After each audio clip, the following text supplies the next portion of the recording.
Ciudadanía en Zona Éxitos.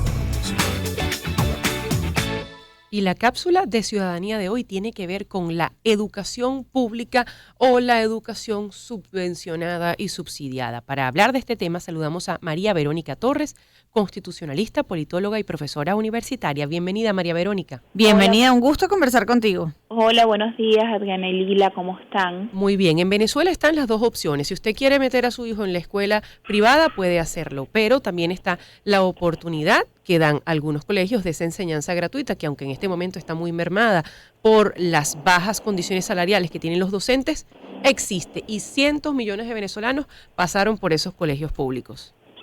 Sí, la verdad es que Venezuela en el momento, en los buenos momentos de la democracia tuvo una excelente educación y fue modelo pública y fue modelo de educación pública para el resto de Latinoamérica.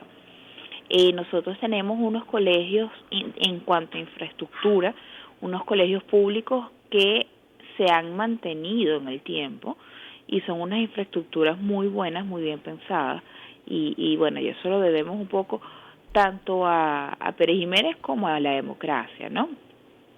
Pero está pasando ahorita un fenómeno que además es mundial, y es que todas las estructuras de educación pública están entrando en una crisis por muchas razones, porque los presupuestos los presupuestos públicos, y esto de verdad es a nivel mundial, los presupuestos públicos no son suficientes para tener los equipos y tener todos los requerimientos de la tecnología. La tecnología va mucho más rápido de lo que pueden ir las instituciones públicas, pues además por un tema burocrático, porque los muchachos tienen acceso a internet y en plena clase pueden refutar lo que están diciendo los maestros.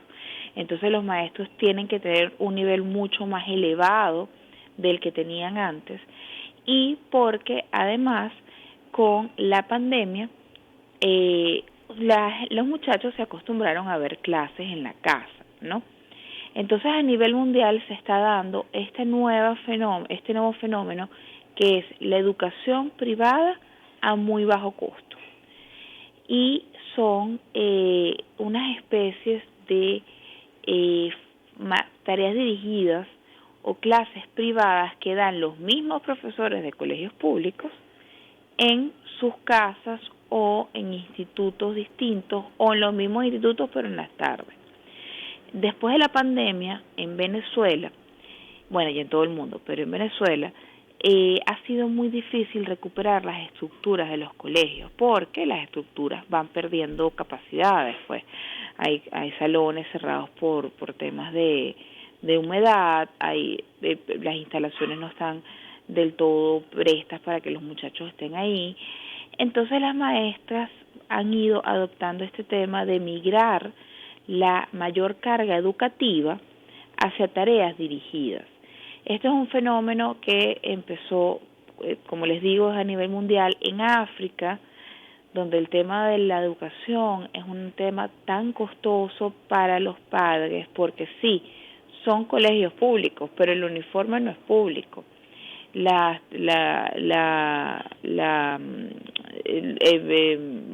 útiles escolares no son públicos, y los padres no veían resultados de buena educación porque los profesores faltaban en África, y faltaban por razones como transporte, baja salarial, y faltaban también en muchísimos de los casos por temas de enfermedades. Entonces estamos viendo que ese modelo, más el avance de la tecnología, más el avance de todo lo que está pasando post pandemia, más la poca capacidad de los colegios públicos a nivel mundial, la poca capacidad presupuestaria de igualar los aparatos y la tecnología que los muchachos tienen en su casa, han creado una especie de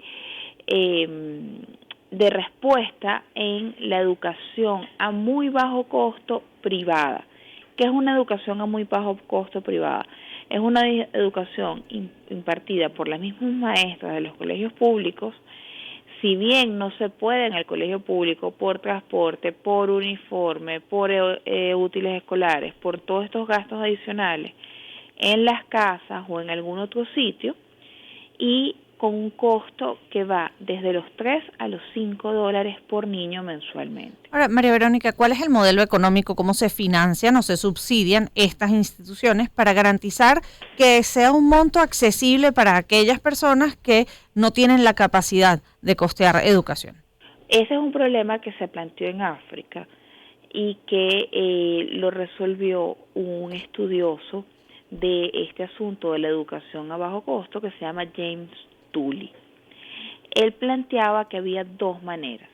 Primero, que los padres hagan el esfuerzo de pagarlo, porque al final a los padres les sale más barato pagar $4 o $5 mensuales por la educación del hijo que pagar todo lo que significa la estructura del colegio, ¿no? O sea, lo que te decía, los gastos adicionales a la matrícula. Entonces él planteaba dos asuntos. Uno, que lo paguen los padres porque al final del día es económicamente más barato. Y dos, que se haga a través de vouchers privados. Es decir, que haya un cambio en la estructura del gobierno de la conceptualización de la educación pública y que la educación pública ya no sea sostenida por el Estado, sino que sea sostenida a través de cheques que den el Estado a las familias. Y así entonces, en vez de que los colegios reciban los fondos y sean ineficientes o eficientes operativamente, dependiendo de quién esté a cargo, las familias recibirían los fondos y escogerían el colegio que mejor les convenga a sus hijos. Entonces, claro, bajo este esquema de la educación a bajo costo, ¿no? Claro, ¿qué es lo bueno de esto de que las familias escojan? Y claro, y por supuesto, el voucher o el cheque tiene que ir bajo estrictas medidas de control y solamente pueden ser usados para temas educativos, ¿no? Lo bueno es que pones a los colegios a competir. Nuevamente aumentas el salario de los profesores, pones a los colegios nuevamente a competir por tener mayor cantidad de matrícula. Claro, eso en un estado quizás que funcione más apropiadamente que como funciona el nuestro cuando ves justamente la labor que han tenido que hacer los docentes en las calles para poder tener un salario apropiado. Y decías más temprano en tu declaración sobre esas casas que se están convirtiendo en escuelitas de tarde, pero que prácticamente son el salón de clases e incluso Zona de Descarga Petare, que es una organización que funciona en esa gran barriada caraqueña, decía que 14 hogares habían contabilizado en medio de la pandemia, funcionaban como eso, como prácticamente un centro educativo y recibían unos 15 niños en casa de alguien donde se ponían unas mesitas improvisadas, pero los niños tenían ese apoyo docente que quizás estaban perdiendo en la propia clase. En el caso de Venezuela, bueno, ¿cómo esto se puede adaptar en el caso de que el Estado quisiera adoptar una cosa como esta? Nos acompaña María Verónica Torres, constitucionalista y politólogo. Bueno, si yo fuera el Estado venezolano, si yo fuera quien tuviera el poder, adoptaría este sistema porque reduciría el gasto público en medio de una crisis económica terrible. Pero bueno, eso es otro tema, ¿no? O sea, eso es un asunto que ellos tienen que manejar a su manera, ¿no? ¿Qué es lo que pasa? Que en caso de que esto pasara, muchos contenidos que el gobierno ha ido introduciendo en el currículo estudiantil no pueden asegurar que se den. Entonces es por eso quizás no terminan de dar el paso hacia la educación privada de bajo costo. Eso por un lado. Por otro lado, hay un grupo de académicos excelentes que yo les recomiendo que los inviten cada vez que puedan, encabezados por Antonio Canova y Mari León, que están haciendo el estudio que se hizo en África. Ese estudio que yo les estaba hablando de James Tully se llama El Bello Árbol. Y lo están haciendo en varios municipios vulnerables en el país.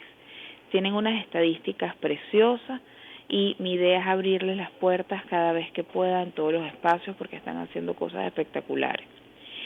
Pero luego les voy a dar una estadística muy dura.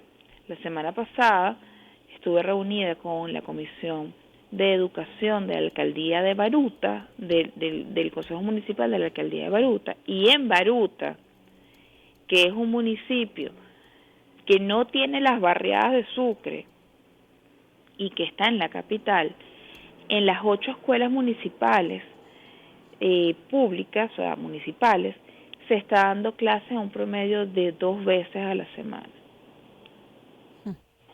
Porque los maestros no tienen, con lo que ganan, el sueldo para ir a el transporte, para todo lo que significa dar clase y todo lo que significa la movilización y todo lo que significa las condiciones, y luego muchos de las estructuras de los colegios están en malas condiciones porque no han podido recuperarse post pandemia. Esto supondría además una reestructuración de esa relación del Estado con la educación. Mientras tanto, los docentes están todavía exigiendo reclamos salariales, exigiendo poder tener un salario digno para el esfuerzo que representa su trabajo y poder además desplazarse y comer producto del esfuerzo sin tener que hacer cosas adicionales. Y que, por cierto, no solo el problema es de los docentes, también está lo que pasa en casa, el no tener agua, el tener que ir a recoger la bombona de gas, y que hace que el alumno no vaya a clases, tal y como lo decía en este mismo espacio la Asociación Civil con la escuela. Gracias, María Verónica, por haber estado con nosotros nuevamente en estas cápsulas de ciudadanía. Un placer, siempre a la orden. Saludos a todos los que nos escuchan. María Verónica Torres es politóloga, constitucionalista y consultora política. 9:49 minutos.